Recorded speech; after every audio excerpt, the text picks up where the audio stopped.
Thank you for being here. I'm really excited about this panel. We're very proud that we got the largest panel at the conference. And we also have a broad representation from people in China, Russia, Italy, and the UK. So the goal of this panel is to figure out what are some opportunities and ways in which we can strive for a more globally coordinated world with AGI. But of course, there are things that we might need to do now, and potentially we could find narratives and areas of concerns that can bridge the short-term and long-term dialogue of AI development. And the way that I think about kind of the common denomination of industry and academia is that they are very much comprised of scientists and researchers. And as Max said to me during lunch yesterday, the laws of physics in different parts of the world are the same. So it really helps people to, have the same kind of dialogue. And Jason earlier was also talking about how Soviet Union and US had cooperation despite the hostile situation. So that took the form of high-stake technical collaboration, that took the form of Check 1.5 dialogue, and I think scientists play a crucial role in facilitating those conversations. So what I want to do in this panel is that each of us here is going to give an opening statement for like 2 to 3 minutes, and we will also have 3 questions around this topic, and then we can take questions from the audience. And since Andrey is the only Russian participant at the conference, as Max suggested, it might be also good if we can hear a bit from Andrey about some of the unique features and characteristics of Russian academia industry. And we can do it either in the opening statement or later. Cool, so let's have Jason. Okay, it's great to be here. My name is Jason, I come from Tencent. AI is an important rich field for Tencent. In the past 2 years, our institute has tried hard to introduce the advanced source of AI ethics research from the US and EU into China. I would like to talk a little about the progress we have made recently in the next few minutes. The first one, it's about 2 years ago when we recognized that there was the gap between the understanding of ethical issue of China AI research and that of overseas institute. And we didn't dedicate much of time to introduce AI ethical principles that developed overseas into China. Our team is the first one to translate IEEE's AI ethical guideline and also Asilomar principles into China audience. So we are also very happy to see that nowadays Asilomar principles are very well known in China. We can hear it everywhere in China AI conferences. And also we have made some publications about AI. It's covered a lot of topics that including the technology development, industry development, and also national strategies and privacy, etc. I'm also very happy to know Jeffrey Dean from Oxford is now working on translating the book into English. And we are also bring here the one book is about how the story was going on about the China mobile internet. His name is China at Your Fingertips, and another the book is co-authored with our CEO Pony, and there's another these 3 books is available on the table near our poster. I think I was over here. Yeah, I just briefly outline my relevance to the topic of this panel. So I spent a few years working for Yandex, which is a leading Russian IT company. And after a few years working there, I was heading a group that started collaboration with CSER, with particle physicists. So the topic was to bring expertise of machine learning, machine intelligence towards fundamental science and see what kind of change, what kind of progress can it bring. So the collaboration was very fruitful, and it was clear that to continue and to enhance this venue, there should be additional resources involved, And so my group has moved to a public university. Now we have laboratory methods for big data analysis there. So we funded both by government, funded both by university and by Yandex. So we're getting resources from all those three sources, and we continue doing what we started doing several years. So we collaborate with different branches of science and see what kind of problems can be resolved by means of machine intelligence. So, following the topic David asked to describe, Brian, sorry, what kind of characteristic feature may be relevant to Russia? If briefly I outline this, so Russia has very broad history of collaborating in various sciences. Maybe not as officially, or not as officially on government level, but on level of laboratories. So it was since 1954, since creation of CERN, Russia was active member there, although communication with other members of CERN was not established on the government level.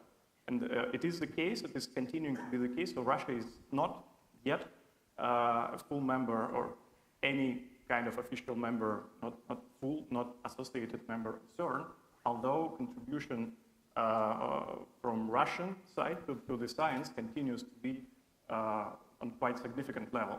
So it is funded on national level, and resources that government spend on this are going in one way or another towards developing of common technology or common experiment that leads to discovery of nature, puzzles, nature problems. Right? So I think that, well, maybe I will talk about this later. So this similar scheme, similar topic or similar arrangement can be done in the field of AI when we have some kind of centralized laboratory along the lines of Miles has suggested in one of the previous panels. So that can be a fruitful way to extend collaboration. Okay, so since the topic of this panel is the cooperation between academia and the industry, I thought that I will just give some examples of these collaborations, not just on research, but also on best practices, policies, and governance that I'm involved with the idea that maybe we can elaborate from these examples. So the first one is this academia and industry collaboration that IBM has put together with MIT, that is on AI. It has 4 pillars. Some of them are about enhancing the capabilities of current AI, but there's one of them which is called Advancing Shared Prosperity with AI, which is more related to ethics in AI, impact of AI on jobs, and is more kind of long-term looking. So this is a model of a very tight cooperation where there are teams of people, half in academia and half within the company, that work together really in everyday fashion, and so it's not easily scalable. It requires a lot of resources, but it's one model that it seems to work and produce really interesting results where both academia and industry can leverage. The second example is what I see happening within the partnership on AI. So that is an example of a cooperation that 2 years ago, I was part of the group of 5 researchers that put together this initiative. And the whole idea of the partnership on AI was that in order to define the best practices for advancing AI, it wouldn't make sense to do it within each single company or each single AI producers. but it would have been much better to do it in a cooperative environment, and not just among companies and academia, but where all the stakeholders were present. So that's what happens within the partnership on AI, where, as Peter mentioned before, there are various topics, but then there are working groups where people from all the partners, and as Peter said, now we are more than 80 partners, they get together, depending on their interest, on the various working groups, and they work together to define best practices on that topic, like fairness or other things. Okay. So that's another model, and I think that that's a very global one. It has partners from all over the world and of all different kinds of stakeholders. You know, those that produce AI, those that are impacted by AI, and except governments, so policymakers. The third example instead includes governments, and this is a partnership that IBM has with the World Economic Forum. World Economic Forum has kind of policy projects where they work together with several companies and also possibly academic entities to define a policy for something, like, for example, policy for the use of drones to deliver goods. That's one example that they did. But they don't want to do it just with companies and academia. They also want to do it with at least one government who agrees to be the pilot for that policy that is going to be defined. And then possibly with that policy can scale up to many other governments.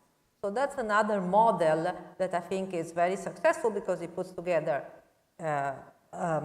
industry, academia, but also governments that actually will adopt the policy that comes out of there. Another example is what happens within IEEE. IEEE has put together this initiative on ethical consideration for AI systems that includes also a chapter, an area that is about AGI. And there, really, again, many different stakeholders, including academia and including corporations, work together to define recommendations for developers to handle the various issues that can come up in their everyday job when they have to design and develop AI systems. So that's also a very successful model because it put together an incredibly big list of issues and recommendations, as well as John said, 13 or 14 working groups for standards related to this. And then the last one that I want to mention was mentioned before, this European Commission high-level expert group on AI that Ian and myself are part of. This is a group of 52 people where the AI experts are very small minority. Everybody else is people from other corporations, academia, but also, again, all the other stakeholders, because the European Commission understood that that's the only way to get really the right guidelines to facilitate and support AI in Europe. And that already delivered, as was said, the guidelines for trustworthy AI in Europe, and it will deliver also in the future months, very soon, another document for policies for AI in Europe, so infrastructure, possibly research centers, and also mechanisms for academia industry cooperation. So that's a place where the cooperation was at the meta level. How do we define mechanisms for cooperation? Yeah. Hi, can you hear me? Yes.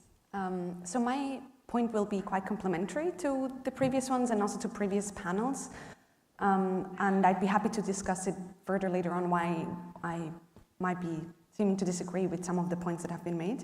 My background is international law, and in that I'm mostly interested in sort of hard law, in the stakes in a sense, because I think a lot of the problems we are facing already, we have been facing for some time with AI and with other software, at some point need binding solutions and need some kind of enforcement even if it's hopefully not the use of force.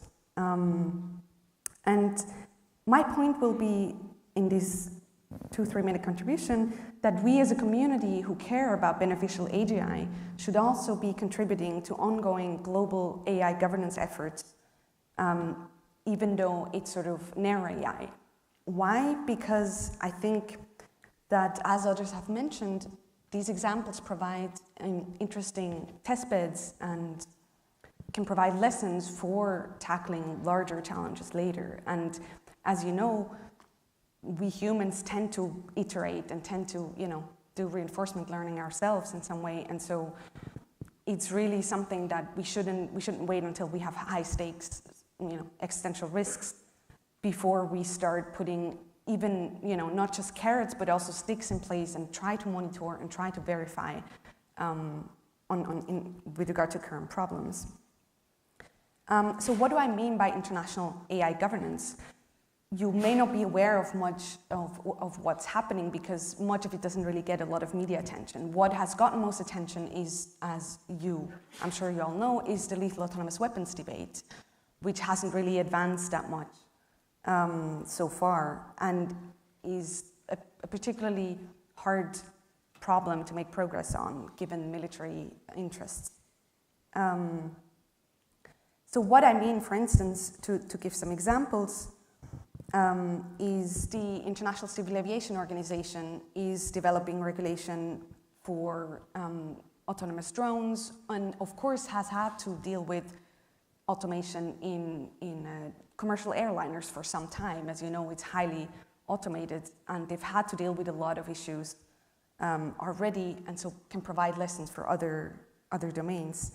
And just maybe also as a sort of note on that, in terms of what's the role of academia and industry, nowadays almost all these processes have participation sort of built in, multi-stakeholder participation. They have called for proposal, for consultation, for expert advisory committees, etc.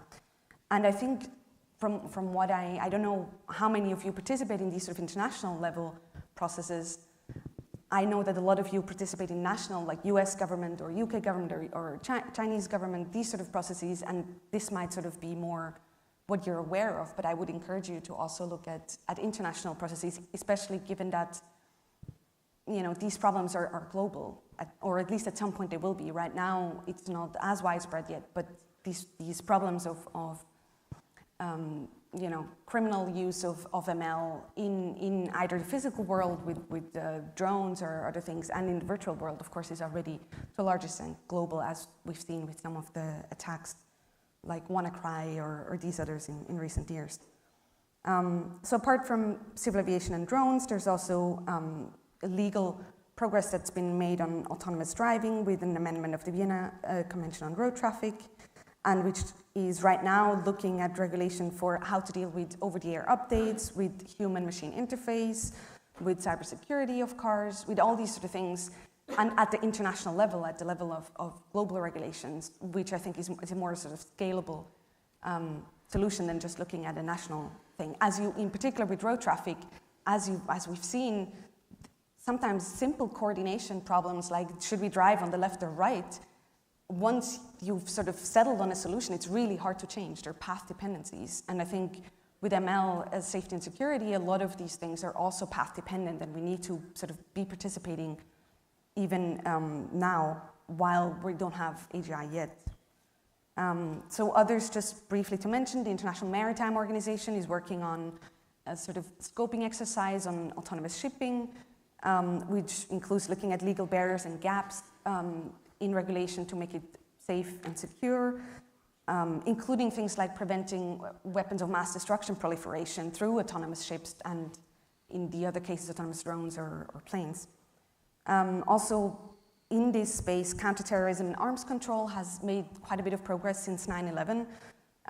There's really been sort of a lot of awareness at the governmental level and investment into improving international processes and verifying national compliance with international standards and rules. Industrial and service robot safety is another domain where there's been, since the 90s, there have been safety standards, and of course, nowadays they're looking at ADML another AI mechanism, not just in the past, it was mostly sort of symbolic AI, but nowadays, of course, they're also worried about AI, ML. In addition to these domain-specific regimes, there's also cross-domain international AI governance, and actually also going quite a way back. Just like AI has quite a long history, governance of AI actually at the international level has also quite some history, because governments, I guess, to some extent were worried already back then that they were sort of foreseeing potential dangers that didn't get realized that quickly, but that now are really on the top of a lot of people's minds. For instance, AI-based data processing. There's a 1981 Convention for the Protection of Individuals with regard to automatic processing of personal data. And this is actually the treaty that the GDPR implements. But the treaty is much larger than the GDPR. It has 53 parties and it's growing, including with African states and Latin American states. It includes automatic processing by symbolic and AI and ML. It defines personal data not as just relating to an identified individual, but also identifiable through combination of different data sources, which, as we know, is nowadays quite easy with the massive amount of data that we have on individuals. And both, in this sense, both inputs and outputs of ML systems can be seen as personal data because they relate to an individual. For instance, a behavior prediction or classification of something within an ML system is also, in this sense, personal data. It relates to the same individual. It was amended in May last year to include additional obligations, such as an obligation for data controllers to conduct a prior impact assessment of their systems. And I could go on and on, there's really a lot. Great. So Francesca and Martina have already alluded to the point that I want to ask the other three of you, perhaps, that with academic and industry, it seems that there is a huge role to play in global policymaking. That is, if we have all these narratives of arms race and other militaristic even concerns from national governments, it seems that the cosmopolitan scientific community can really play a role in combating that narrative or grounding the discussions on scientific consensus. So I wonder whether three of you might have any thoughts on how industry and academic in your respective areas could contribute to such a process of global policy making. Yeah, sure. I can start, yes. Yeah. So just to try to build up from some success stories on the projects that we are already doing. It is about moving MI expertise, machine intelligence expertise into domain science. It makes a lot of sense to organize projects in the form of challenge, in the form of in a setting that invite people to contribute to this project. So it might be similar to what people do at Kaggle, but with more focus on collaboration versus competition. So it is kind of a platform that we, in which we introduce already existing components like GitHub, like MyBinder, and Docker containers that allow to run a code of submitted solutions. So in the end, you get reproducible result that can be run and understood and built upon by anyone involved. So probably it is more suitable for academic environment and industrial environment, but I think if we somehow find a way how common topics that Martina, for example, mentioned, that are relevant to many companies, or Francesca also mentioned a few of those. In such settings, companies can also collaborate with academia and work on the same project, producing meaningful results. So this is one thing, and another thing quite important and powerful nowadays is online education. I think it was mentioned during one of the previous panels.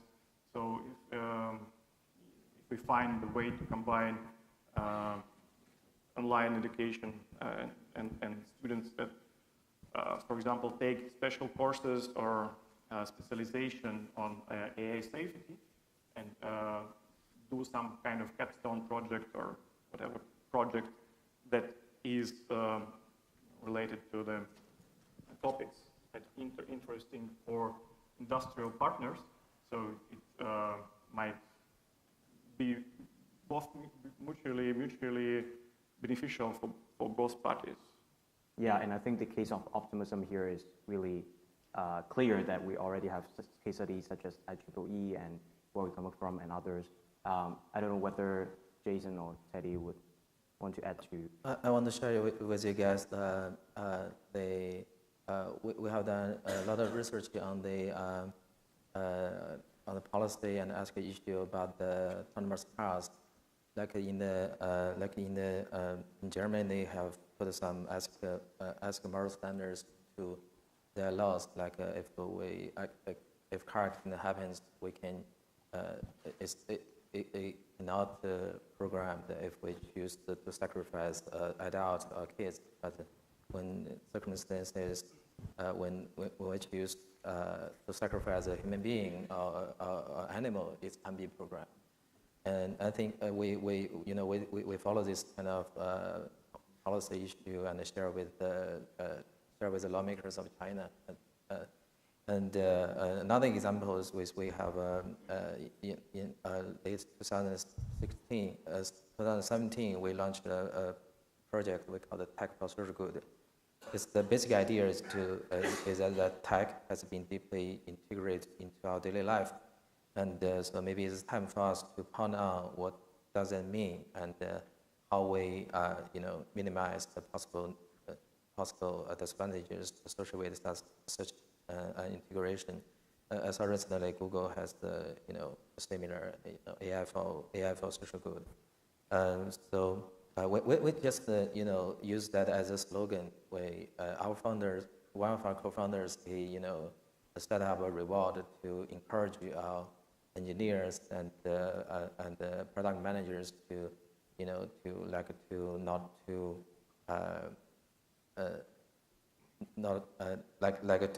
to use the high tech in the right way. One example is we have a video application, Tencent video. So we use the technology. If you put your phone too close to your eyes, it will pause immediately, and to give you a reminder, you should change the way you look at the phone. It's better for your eyes. So I think we can, in such a way, we can put the moral standards into practice.